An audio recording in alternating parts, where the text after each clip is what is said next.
Recently US arm forces ने Venezuela के president Nicolas Maduro और उनकी वाइफ को कैप्चर कर लिया है। ये रिसेंटली शुरू हुआ 10 दिसंबर को यूएसए ने वेनेजुएला के एक ऑयल टैंकर को कैप्चर कर लिया, ये बता के कि इसमें कुछ प्रतिबंधित आइटम्स हैं।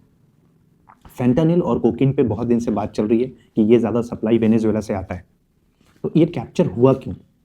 अगर मैं यूएस प्रेसिडेंट की कहानी कहूँ तो उसमें वो कहते हैं कि इसके 4-5 मेन रीज़न हैं। पहला तो ये कि इन्होंने बहुत ज़्यादा इलीगल माइग्रेंट्स भेजे हैं।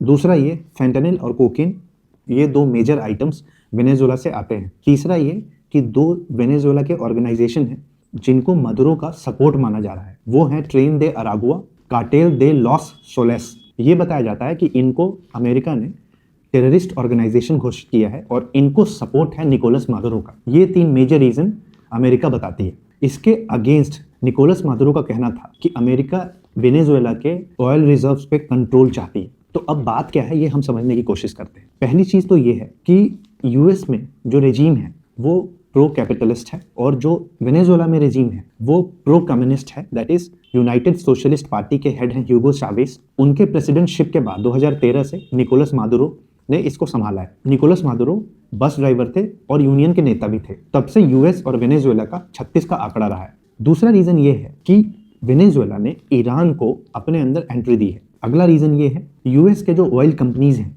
उसको निकोलस ने कन्फिस्केट कर लिया था। नेक्स्ट रीजन ये है चाइना वेनेजुएला का लार्जेस्ट इंपोर्टर है ऑयल का। यूएस का कहना है कि 2024 में जो प्रेसिडेंशियल इलेक्शन हुआ था वेनेजुएला में, उसमें एडमुंडो गोंजालेस को ज़्यादा वोट्स मिले थे, बट इलेक्शन रिगिंग हुई और निकोलस मादुरो ने खुद को प्रेसिडेंट घोषित किया। मादुरो का कहना है कि ये सारे एलिगेशंस फेक हैं। अमेरिकन ड्रग इन्फोर्समेंट अथॉरिटी के रिपोर्ट के हिसाब से 3/4 कोकेन की सप्लाई पैसिफिक से होती है, एक माइनर सा चंक लैटिन अमेरिका से जाता है। तो इस हिसाब से कोकेन तो रीज़न नहीं है। अगर मेजर रीज़न की बात करें तो यूएस के हिसाब से ये है कि ईरान की एंट्री वेनेजुएला में हो चुकी है।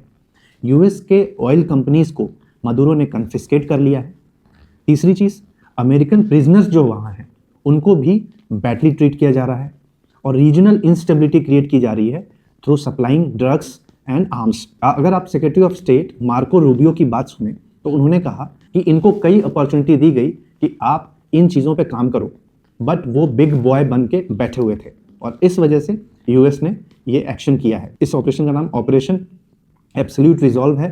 फर्दर उन्होंने ये भी कहा है कि कोलंबिया भी इसी रास्ते पे है, तो उनके साथ भी ये चीज़ें करी जा सकती हैं। आज के डेट में वेनेजुएला के जो वाइस प्रेसिडेंट थे रोड्रिगेज, वो वहाँ का सत्ता संभाल रहे हैं।